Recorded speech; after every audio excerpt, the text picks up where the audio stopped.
তোমাকে যেন পাই, কোরআন গেয়ে যাই, তোমাকে যেন পাই। পথে চলি তোমারই আশায়,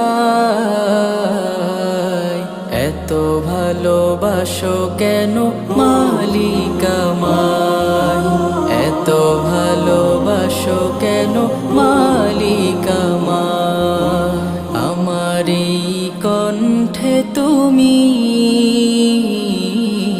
তোমারি বাণী তুলেছ,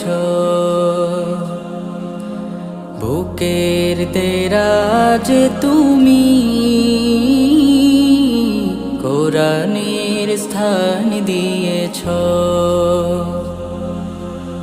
এত ভালোবাসো কেন মালিক আমায়।